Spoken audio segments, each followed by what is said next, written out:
En este video quiero tratar el tema de la modulación por ancho de pulso o señal PWM. Este tipo de señal es una onda cuadrada que mantiene su periodo constante, pero lo que ella cambia es el ciclo útil.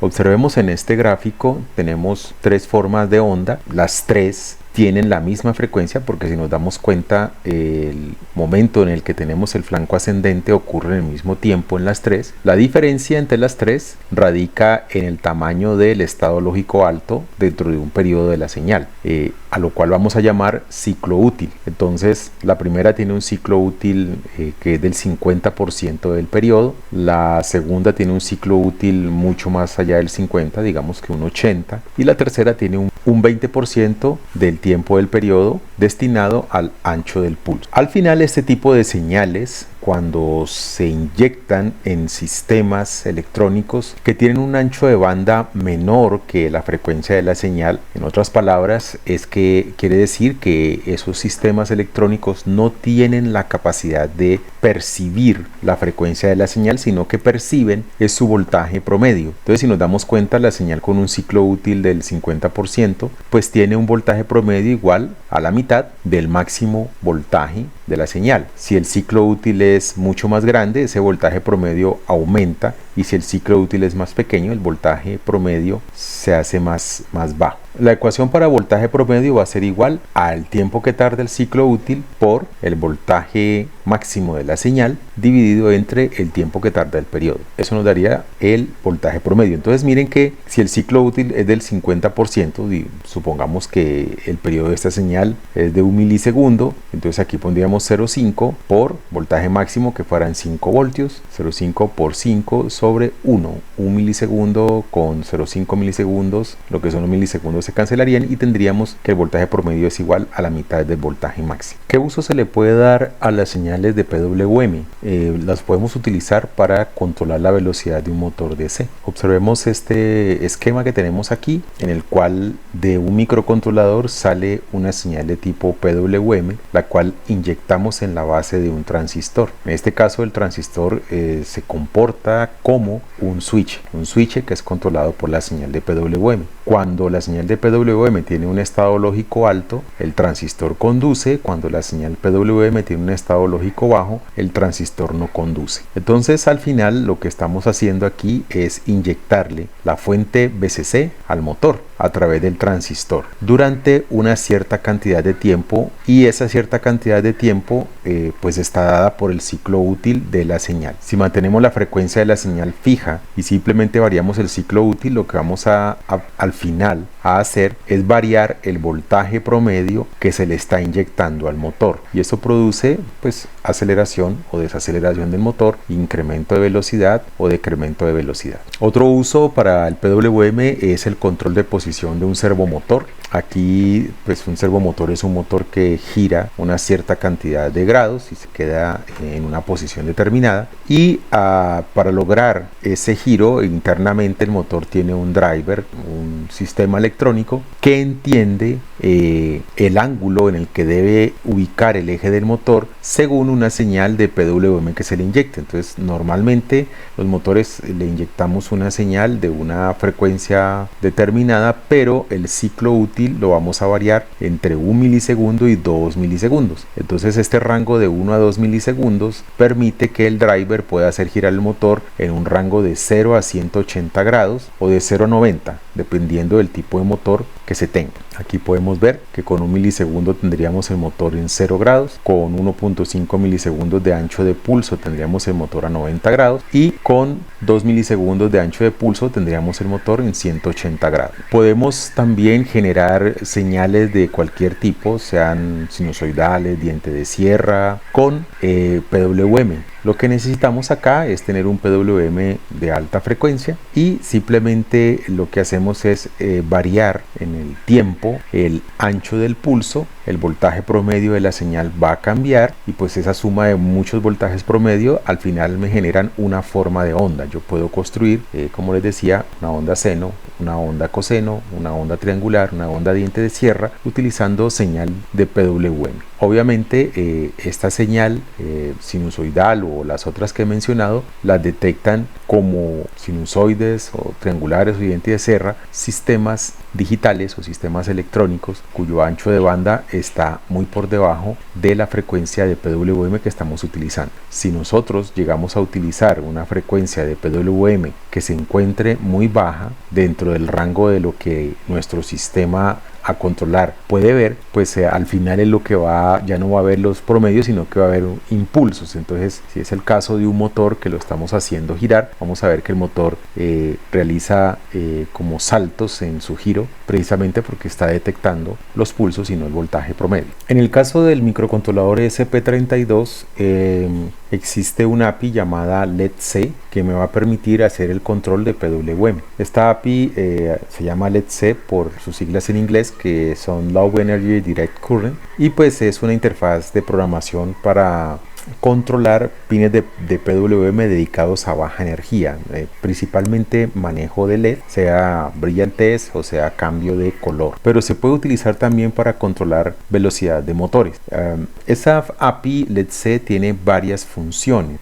Tiene la función LED-C Setup, que configura un canal de PWM en un pin específico con una frecuencia y una resolución específica. La función LED Attach Pin lo que hace es asociar un pin del microcontrolador, ahora lo muestro, a un canal PWM. Entonces intuimos que los canales PWM son algo que están dentro del micro y yo puedo mapear esos canales a cualquier pin del microcontrolador. Y tenemos la función LED-C Write, que es la función que me va a permitir variar el ciclo útil. Ahí observamos que tiene como parámetros channel y duty. Me permite variar ese ciclo útil, lo cual pues se traduce en el control de algún dispositivo que estemos conectando a ese pin. Respecto a los canales de PWM que tiene el ESP32, en este gráfico que tenemos acá podemos observar que son bastantes los pines que tienen esa capacidad.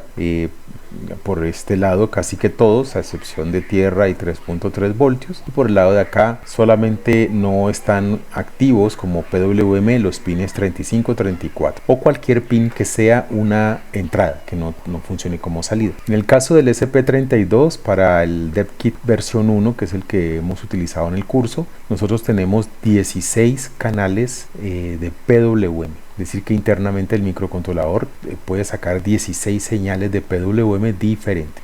En este caso, pues cualquiera de esos canales lo podemos conectar a cualquiera de los pines que vemos aquí como pines con capacidad de PWM. Internamente, el módulo PWM que maneja la API LED-C tiene una forma como esta. Aquí pues tenemos una serie de temporizadores que son los que generan esas frecuencias de PWM y podemos mapear cualquiera de estos temporizadores a un par de canales. Entonces el timer 0 de esta H significa de alta velocidad, va a estar asociado al canal 0 y 1, el timer 1 al canal 2, 3, el timer 2 al canal 4, 5 y el timer 3 al canal 6 y 7. Tenemos también un PWM de low speed y pues hay unos timers, aquí tenemos, comienzan con una L, aunque está en minúsculas una L, y pues esos son también 4 temporizadores que controlan los canales de baja velocidad. Tendríamos entonces un total de 16. ¿Qué implicaciones tiene esta arquitectura? Que normalmente los canales van en grupos de 2 y asociados a un timer. Un timer es el timer, bueno, en otras palabras, el timer es el que marca la frecuencia del canal.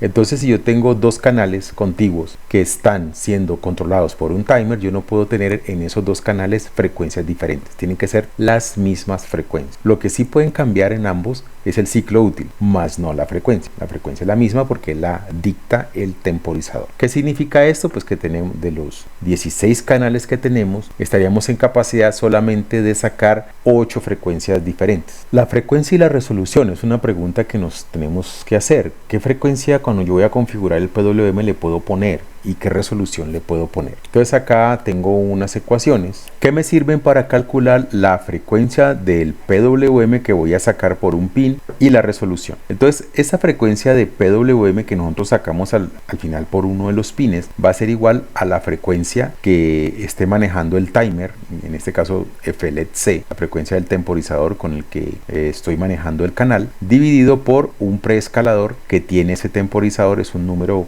que divide la frecuencia base de ese temporizador por 2 elevado a la resolución que yo haya escogido. Entonces yo puedo poner aquí un valor de frecuencia que puede ser 80 MHz, 8 MHz o 1 MHz. Esa frecuencia la puedo dividir por un número que va desde 0 hasta 1024. Y aquí tengo la resolución, que puede ser una cierta cantidad de bits. Podemos manejar resoluciones hasta de 16 bits en estos módulos PWM. ¿Cómo encuentro yo la resolución? Que me la da esta ecuación. Es igual a la frecuencia que maneja nuestro temporizador dividido por la frecuencia que yo quiero sacar por el pin del PWM en cuestión. Y esto multiplicado por el divisor de frecuencia de el temporizador. Al final pues nosotros podemos tener aquí una tabla de unas frecuencias que son utilizadas comúnmente. Si nosotros queremos sacar 1 kHz, podemos usar resolución de 16 bits por alta o de 7 por baja. Si quiero sacar frecuencias de 5 kHz, pues la resolución va a ser hasta 13 bits. Si quiero sacar frecuencias de 10 kHz,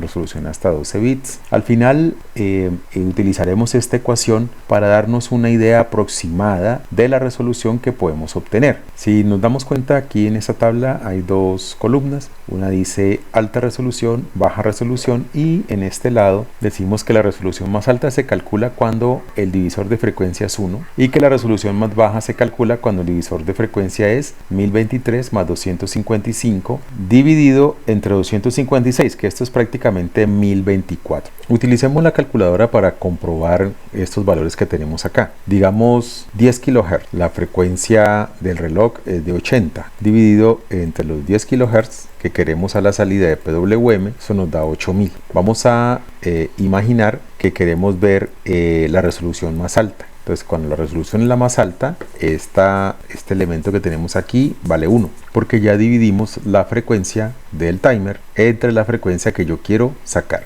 Y voy a decir que pues mi divisor de frecuencia lo voy a poner en 1 para encontrar la resolución más grande que puedo obtener con esas condiciones que estoy planteando. Por acá tengo una calculadora de logaritmos en base 2, entonces tendríamos el valor de 8000 y al calcular el logaritmo me da 12.9, 12. Acuérdense que el redondeo es por abajo en este caso. Entonces tengo que con 10 kHz la resolución máxima que puedo pedirle a mi PWM es de 12 bits. Veamos la resolución más baja. Volvemos a dividir 80 MHz entre los 10 kHz que yo quiero sacar por el PWM y también lo vamos a dividir por este divisor.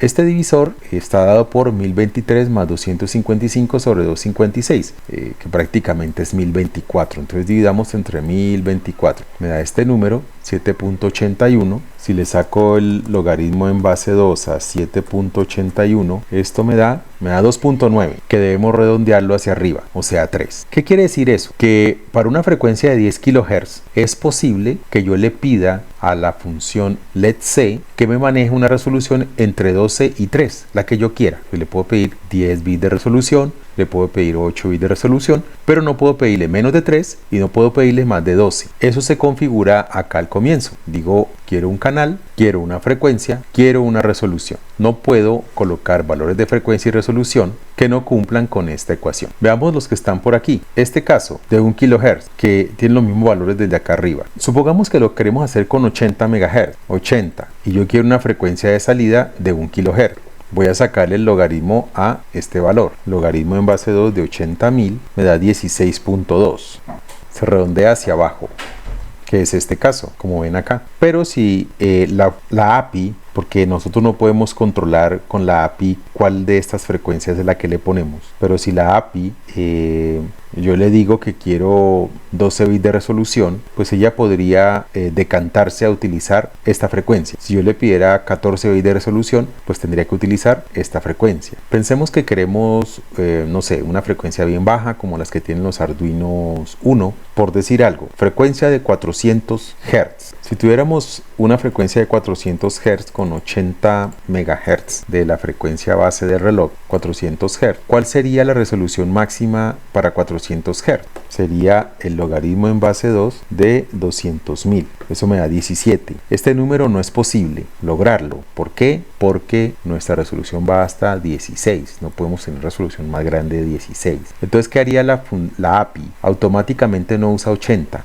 MHz, sino que ella debería utilizar 8 MHz. Lo volvemos a hacer, dividido entre 400, que es mi frecuencia. Aquí tenemos 20.000. Yo quito un 0 acá, calculo 14. Entonces yo le puedo pedir a la API una frecuencia de 400 Hz con una resolución de 14 bits como máxima resolución, y como resolución mínima sería este valor dividido entre 1024, da 19.5, tendríamos 19.5, le calculamos el logaritmo en base 2 y la resolución mínima sería 5. Acuérdense que la mínima se aproxima hacia arriba y la máxima se aproxima hacia abajo. 5, entre 5 y 14 bits de resolución. La API LETC también tiene otras funciones como LETC Write Tone.